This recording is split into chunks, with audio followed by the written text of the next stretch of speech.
Electrician theory के जो first year का जो हम चैप्टर देख रहे थे उसका जो नाम था दूसरा चैप्टर है मानक एवं ट्रेड औजार। उसका पहला भाग का वीडियो हमने बना दिया दोस्तों, ये दूसरे भाग का वीडियो है। इसमें हम कई सारे टूल्स के बारे में जानेंगे। इसके पहले जो हमने पहले भाग का वीडियो बनाया था उसमें हमने combination plier, nose plier, side cutting plier, पेचकश और टेस्टर मतलब फेस टेस्टर जो हमारा होता है और टेस्ट लैंप, हैमर, इन सारे टूल्सों के बारे में जाना था और उनका हमने नोट्स नहीं बना पाए थे। आज की इस वीडियो में कुछ और टूल्स के बारे में जानेंगे और उसके साथ साथ हम जो पिछला नोट्स जो हमारा छूट गया था उसको भी कवर करेंगे। तो आइए देखते हैं। तो देखिए, सबसे पहले जो हमारा इसमें जो हमने लगभग 7 टूल्स के बारे में बताया था, यह 8वां टूल जो यूज़ होता है इलेक्ट्रिकल में वह होता है छेनी। अब यह जो छेनी होती है या इसकी जो साइज होती है वह देख लीजिए, वह होती है 25x200, उसके बाद 20x200 और 25x250। ये दोस्तों में होते हैं, मिलीमीटर में ये उनकी साइज होती है। ये जो 25 होता है ना, या छेनी जो हमारी होती है वो कुछ इस तरह से होती है ना, इस तरह से होती है, ठीक है। तो जिसमें से यह जो हिस्सा होता है, जो हिस्सा हम चोट मतलब उस जगह पे जहाँ पे हमें चोट करनी होती है उस जगह पे लगाते हैं, जहाँ से कटर होता है उस जगह वह जो हिस्सा होता है वह 20, 25 और इस साइज का होता है। और यह जो हाइट होती है या 200 और 250 के आसपास यह हमारा होता है। तो यह जो है हमारा यह छेनी होती है, इसका उपयोग हम कई सारे कामों को करने के लिए करते हैं। यह जो हमारी छेनी होती है यह हाई कार्बन की बनी हुई होती है, हाई कार्बन की बनी हुई होती है, स्टील की। इसकी जो आगे का हिस्सा जो होता है, जैसा कि आप स्क्रीन पर देख रहे हैं, यह जो आगे का हिस्सा होता है इसको भी टेम्पर कर दिया जाता है। जैसा मैंने आपको बताया था कि टेम्पर करने से यही फ़ायदा होता है कि उसकी शार्पनेस बढ़ जाती है, जिससे कि वह कहीं पर भी चोट करने में मतलब जहाँ पर भी हम उसका उपयोग कर रहे हैं वहाँ पे काफ़ी इफ़ेक्टिवली वह वर्क करता है। तो इसके आगे के हिस्से को टेम्पर कर दिया जाता है और इसकी जो कटिंग होती है वह 30 अंश और हम चाहें तो 90 अंश पर भी कर सकते हैं। तो 30 अंश और 90 अंश पर इसकी कटिंग की जाती है और 45 अंश पर इसकी कटिंग की जाती है। ये सब क्वेश्चन पूछ लिए जाते हैं एग्ज़ाम वगैरह में, तो ये चीज़ आपकी जानकारी में होना चाहिए। तो 30 अंश, 90 अंश और 45 अंश इन पर इनकी कटिंग की जाती है। क्या होता है, 30 अंश जैसे कोई बाबरी होती है ना, जैसे कहीं पर भी हम वेल्डिंग हुई है या कहीं पर भी कोई काम हुआ है तो बाबरी जो होती है उसको 30 अंश के कोण पे हम काट देते हैं। 45 अंश जो होता है ये कहीं घाव बनाने के लिए होता है। 90 अंश तो सीधा सीधा 90 डिग्री पर घाव बनाने के लिए होता है वहाँ पे किसी भी चीज़ पर। तो इनका हम अलग अलग जगह पर हम इन एंगलों का हम उपयोग करते हैं। अब क्या है कि इसकी माप जो होती है वह इसके साइज पर ही निर्भर करती है। यह जो मैंने साइज आपको बताया ना कि इसकी जो चौड़ाई होती है या जो कटर होता है उसकी साइज होता है और इसकी जो लंबाई होती है वह या 200 mm 250 mm होती है। तो इसके साइज पर ही यह सिर्फ निर्भर करता है। और इससे हम क्या काम करते हैं कि जो झिर्रियाँ काटने का काम करते हैं, जो मान लीजिए कहीं पर भी जैसे ज़मीन पर है, हमको जगह मतलब कोई चीज़ तोड़नी है तो वहाँ पर हम छेनी का उपयोग करते हैं, या दीवार पर भी हम उसका उपयोग कर लेते हैं। तो छेनी जो होती है हमारी, अब इसमें हमें क्या नहीं करना चाहिए वो भी जान लीजिए कि यह जो छेनी होती है इसकी जो टिप होती है, जो आगे का हिस्सा होता है इसको हम टिप बोलते हैं। यह जो आगे का हिस्सा टिप जो है वह शार्प नहीं होना चाहिए, बहुत तीखा नहीं होना चाहिए, उसका वहाँ पे धार बहुत ज़्यादा नहीं होनी चाहिए। धार थोड़ी मोटी होनी चाहिए, क्योंकि क्या है कि हम किसी चीज़ को इससे काटते नहीं हैं, चोट मारते हैं, घाव मारते हैं और काफ़ी मोटी जगह पर हम इसका उपयोग करते हैं।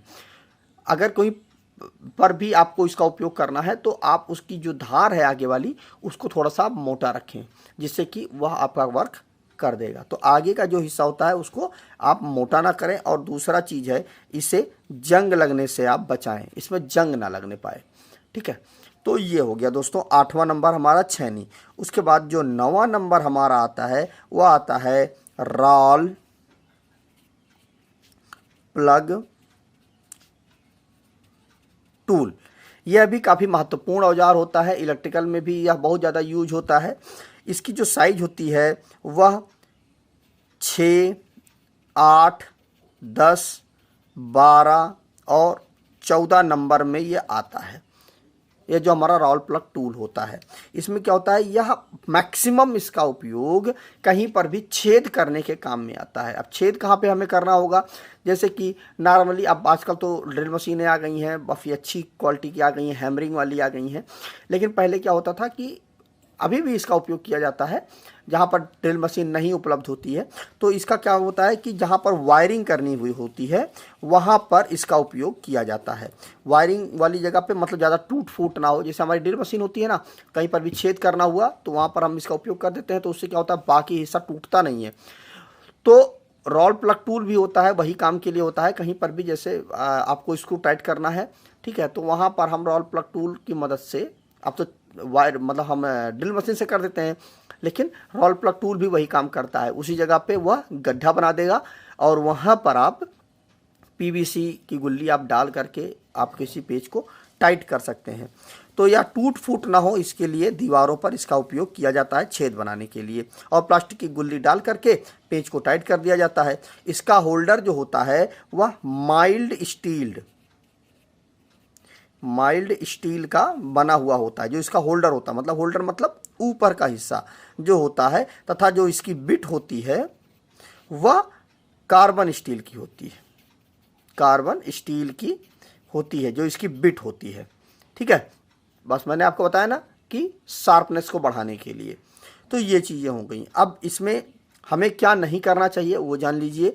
इसको कभी भी आप ऊंचे स्थान से नीचे ना फेंकें, क्योंकि इसमें हाई कार्बन स्टील होती है तो टूट जाने का खतरा होता है, ठीक है।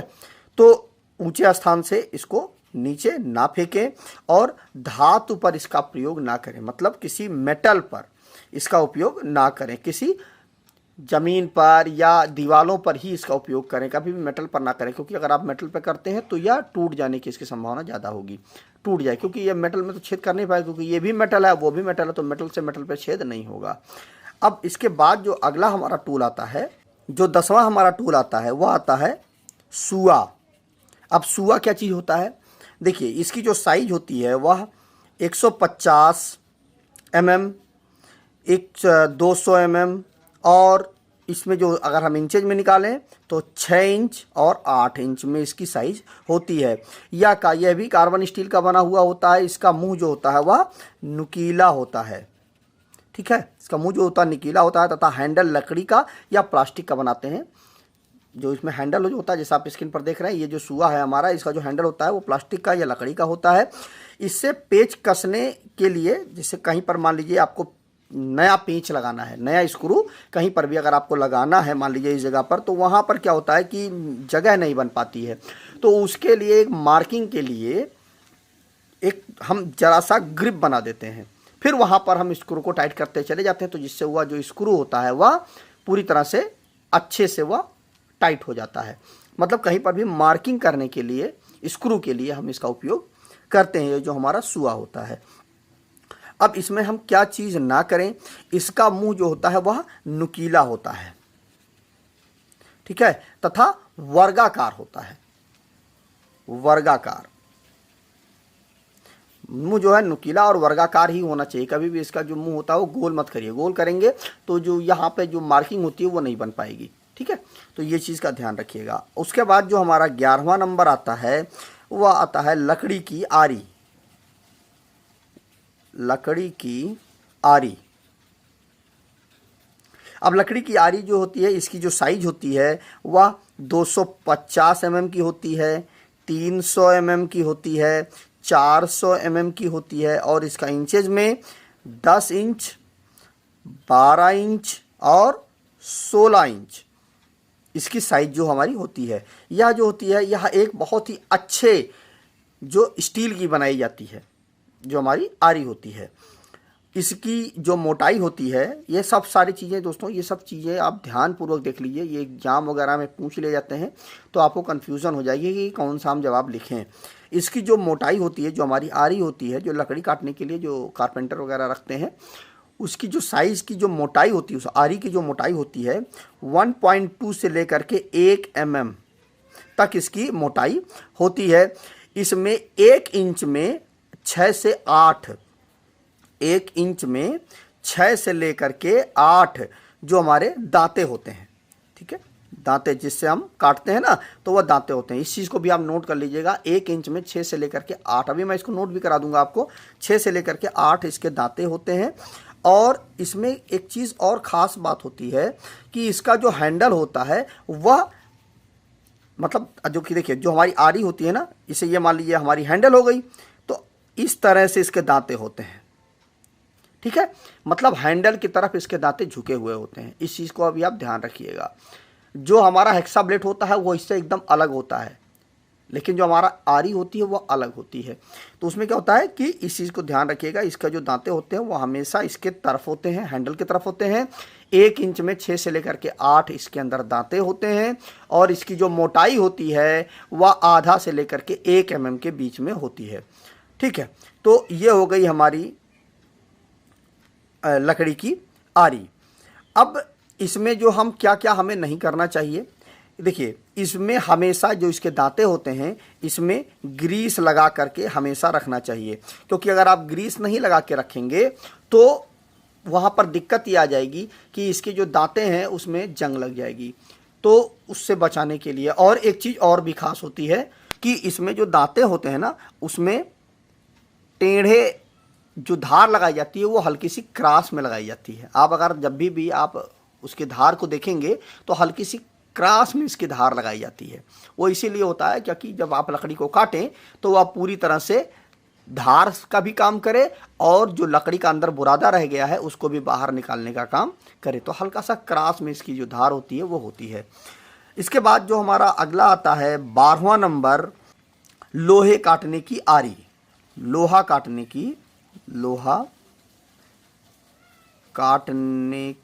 की आरी। अब यह जो होती है हमारी, यह भी हमारी 200 mm में आती है, 250 mm में आती है और 300 mm में यह भी हमारी आती है। यह जो हमारी आरी होती है इसकी ब्लेड जो होती है वह 200 से लेकर के 300 mm का प्रयोग किया जाता है। मैक्सिमम जो होता है वह 200 mm से लेकर के 300 mm के बीच में इसका प्रयोग किया जाता है। और इसमें भी 1 इंच में, ये सब सारी चीज़ें आप नोट करते चले जाइएगा, 1 इंच में इसमें 24 से लेकर के 30 जो दांते होते हैं वो होते हैं। और इसका मुख्य जो, इसमें कई सारे भाग होते हैं। इसमें जो पहला भाग होता है वह होता है फ्रेम, ठीक है, इसमें जो पहला भाग होता है वह फ्रेम होता है और उसके साथ में हैंडल होता है, ठीक है, फ्रेम हैंडल होता है। और उसके बाद ब्लेड का जो होता है फ्लाई नट उसे बोलते हैं। फ्लाई नट मतलब जो हम टाइट करते हैं ना वो हमारा फ्लाई नट होता है। उसके बाद फ्रेम होता है, हैंडल होता है। ये 3 भाग मिल करके हमारा जो हेक्सा ब्लेड होता है वो बनता है। इसमें दोस्तों एक चीज़ और भी खास होती है, वो भी चीज़ समझ लीजिए कि जैसा हमने यहाँ पर हेक्सा ब्लेड में क्या बताया था, ये दांते इसकी तरफ होते हैं, हैंडल की तरफ होते हैं। इसमें जस्ट अपोजिट होता है। इसमें इस तरह से हमारा होता है ना हेक्सा ब्लेड, इस तरह से होता है और यहाँ पर हमारा हैंडल बना हुआ होता है। तो इसमें जो दांते हम इस तरह से, जो हम ब्लेड लगाते हैं ना, उसके दांते जो होते हैं वो इस तरह से होते हैं, ठीक है, दांते अपोजिट साइड में होते हैं। इसमें क्या होता है, दांते हैंडल के साइड में होते हैं। इसमें दांते जो हम मतलब जो ब्लेड फिट करते हैं वो हमेशा इसके अपोजिट साइड में होते हैं। इसीलिए करते हैं क्योंकि जो बाबरी होती है वह लोहे की आगे की तरफ गिरे, और वह चूँकि गर्म होती है इसीलिए वह आगे की तरफ गिरे। तो यह चीज़ इसमें थोड़ा सा अलग होता है ब्लेड, मतलब जो हमारा आरी होती है उसके अपेक्षा। और इसका जो उपयोग किया जाता है वह कंड्यूट पाइप को काटने के लिए इसका उपयोग किया जाता है, या लोहे के कम मोटे जो पाइप होते हैं उनको काटने के काम में लिया जाता है। जो चद्दर होती है लोहे की उसको काटने के काम में इसको लिया जाता है। अब इसमें क्या नहीं करना चाहिए वो भी समझ लीजिए। देखिए आरी चलाते समय ब्लेड को हमेशा सीधा रखें, कभी भी आप टेढ़ा ना रखें। अगर आप टेढ़ा रखेंगे, चूँकि यह हाई कार्बन का होता है, तो यह तुरंत टूट जाएगा जो आरी होती है। और इस पर समान दबाव होना चाहिए, पूरे आरी में समान दबाव होना चाहिए। ऐसा नहीं हो कि यहाँ पर दबाव ज़्यादा हो, यहाँ पर दबाव कम हो, ऐसा नहीं है। आपको बराबर दबाव के साथ इसको आपको चलाना चाहिए। तेज़ी से कभी भी ना काटें। अगर आप तेज़ी से काटेंगे, हल्का सा भी टेढ़ा होगा तो तुरंत आरी हमारी टूट जाएगी। और काटते समय पानी हमेशा डालते रहें। कोई भी चीज़ जब आप काट रहे हैं तो उस पर पानी हमेशा आप डालते रहें, क्योंकि वहाँ पे हीटिंग होगी, उससे क्या होगा, धार भी खराब हो जाएगी और आपके ब्लेड की भी टूटने की संभावना रहती है। अच्छा, एक चीज़ और भी होता है, वह एग्ज़ाम में भी पूछ लिया जाता है कि जो इसमें जो आरी होती है हेक्सा ब्लेड में, वह हमेशा वो कुछ इस तरह से होती है, हल्का सा ऐसे जिगजैग होती है। ठीक है, जिगजैग होती है। जिगजैग इसीलिए बनाई जाती है इसकी आरी को कि जो बाबरी होती है ना, उसको जितनी की जितनी बाबरी है अंदर, वो पूरी की पूरी बाबरी को आगे पीछे करके वह बाहर फेंक दे, तो कि अंदर केवल और केवल मेटल ही बचे जिसको काटना है हमको। तो इसकी जो आरी होती है वह जिगजैग में होती है।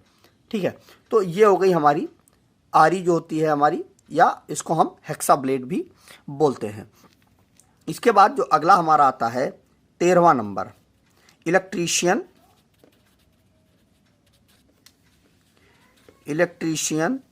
नाइफ या चाकू इसको बोलते हैं। यह जो होता है हमारा, यह 50 mm का होता है या 2 इंच का हम बोल सकते हैं, ये इसकी साइज होती है। इससे जो है तारों के ऊपर का इंसुलेशन जो होता है उसको उतारने का काम किया जाता है। इसकी जो साइज होती है वह जितनी पूरा इसका साइज होता है ना पूरे चाकू का, उससे इसकी साइज को लिया जाता है। तारों के इंसुलेशन पर जो पीवीसी चढ़ी हुई होती है उसको भी उतारने का काम हम इससे लेते हैं। अब इससे क्या नहीं करना चाहिए, कभी भी इसको खुला जेब में ना रखें और इससे तार को कभी ना काटें। और इसकी जो ब्लेड है क्योंकि वह बहुत शार्प होती है। अब आइए, हमने जो चीज़ें कल की और आज की वीडियो में जो हमने पढ़ा था उनको आप नोट डाउन कर लीजिए, जिससे कि आपका एक नोट्स तैयार हो जाएगा। अब आप इन चीज़ों को आप नोट कर लीजिए। देखिए, पहला चैप्टर है, आप डाल लीजिए मानक एवं ट्रेड औजार, अध्याय 2 है। इसमें देखिए सबसे पहले कॉम्बिनेशन प्लायर है। आप इस तरह से 1 2 3 4 5 तो आप इस तरह से लाइनें खींच लीजिए, उसके बाद आप बनाते चले जाइए। ठीक है, देखिए कॉम्बिनेशन प्लायर है 200 mm, 250 mm, 8 इंच और 6 इंच में होता है। यह स्टील का बना होता है। इसके मुंह को टेम्पर किया जाता है। इसका आकार इसकी लंबाई से लेते हैं। इसकी टांगों के ऊपर अच्छा इंसुलेशन चढ़ा होता है। इसका कटर तारों को काटता है, मुंह तारों को पकड़ता है, मोड़ता है तथा कई सारे काम करता है, इसीलिए इसका नाम कॉम्बिनेशन प्लायर है। अब इसमें क्या नहीं करना चाहिए, प्लास को कभी भी हथौड़ा ना बनाएं, गर्म चीज़ से ना पकड़ें, ऊंचे स्थान पर ना फेंकें, जंग लगने से बचाएं, समय समय पर थोड़ा थोड़ा तेल डालते रहें, स्टील के तार का इससे ना काटें। अगला है हमारा नोज प्लायर। यह भी 200 mm, 150 mm, 8 इंच और 6 इंच में होता है।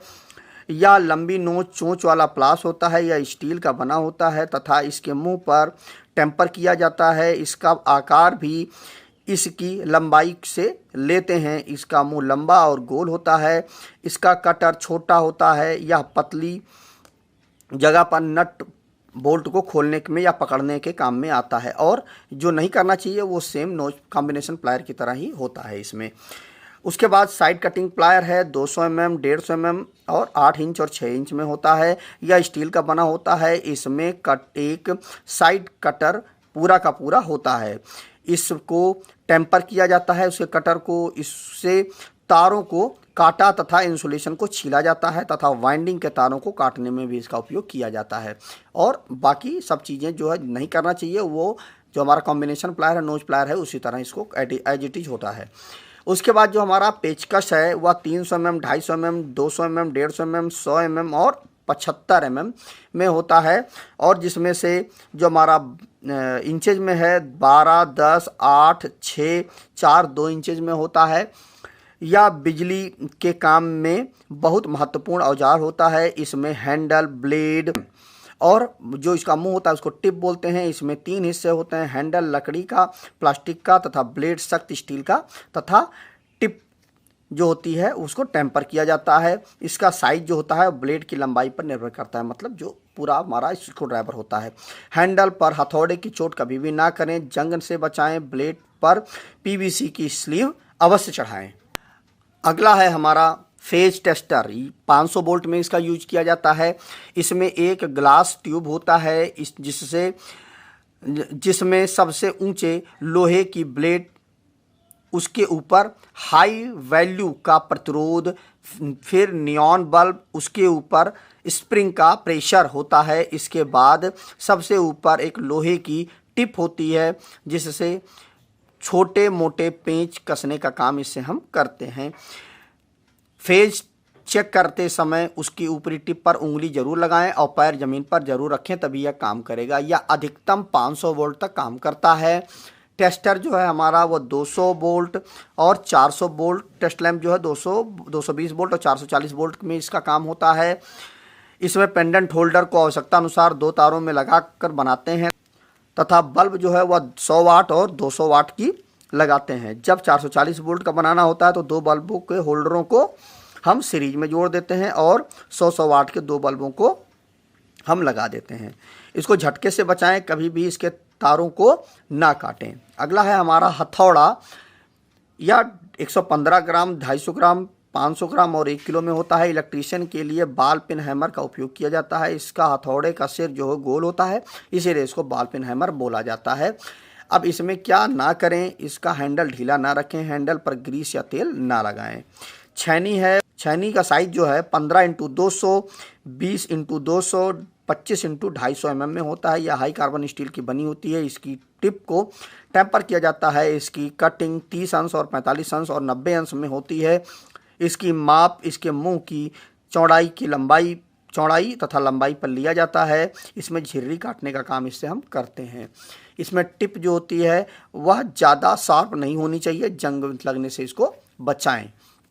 रोल प्लग टूल है, या 6, 8, 10, 12, 14 नंबर में होती है। वायरिंग में ज़्यादा टूट फूट ना हो और दीवारों को छेद हो जाए और टूट फूट ज़्यादा ना हो, तथा प्लास्टिक की गुल्ली छेद में डालकर पेंच टाइट किया जाता है। इसका होल्डर माइल्ड स्टील का तथा बिट हाई कार्बन स्टील का होता है। इसमें क्या नहीं करना चाहिए, ऊंचे स्थान से कभी भी ना फेंकें, धातु पर इसका प्रयोग ना करें। अगला है सुआ। यह 150 mm, 200 mm और 6 इंच, 8 इंच में होता है। यह कार्बन स्टील का बना होता है तथा मुंह नुकीला होता है। हैंडल लकड़ी का, प्लास्टिक का होता है। पेच कसने में या की जगह पर मार्किंग करने का काम इससे लेते हैं। इसका मुंह नुकीला तथा वर्गाकार होता है। इसका लकड़ी की यारी 250, 300, 400 mm में होता है। यह 10 इंच, 12 इंच, 16 इंच में होता है। इसका ब्लेड अच्छे स्टील का होता है। इसकी मोटाई 1/2 mm से लेकर के 1 mm तक होती है। इसमें 1 इंच में 6 से 8 दांते होते हैं तथा हैंडल की ओर इसके दांते झुके होते हैं। इसकी माप प्लेट की लंबाई पर निर्भर करती है। दांतों पर ग्रीस लगा करके रखें। अगला है लोहा काटने की आरी जो होती है वो 200, 250 और 300 mm में होती है। इसकी ब्लेड 200 लेकर के 300 mm तक प्रयोग में लाया जाता है। 1 इंच में 24 से लेकर के 30 दांते होते हैं। इसका मुख्य भाग फ्रेम, हैंडल, प्लेट तथा फ्लाई नट होता है। ब्लेड इस प्रकार लगाए कि ब्लेड के दांते हैंडल से उल्टे साइड में होने चाहिए। इससे कंड्यूट पाइप, लोहे की जो हल्की कम मोटी पाइप होती है उसको काटने काम में लेते हैं। चद्दर काटने काम में लेते हैं। आरी चलाते समय ब्लेड सीधा तथा एक समान जैसा दबाव उस पर होना चाहिए। तेजी से ना काटें, काटते समय पानी डालते रहें।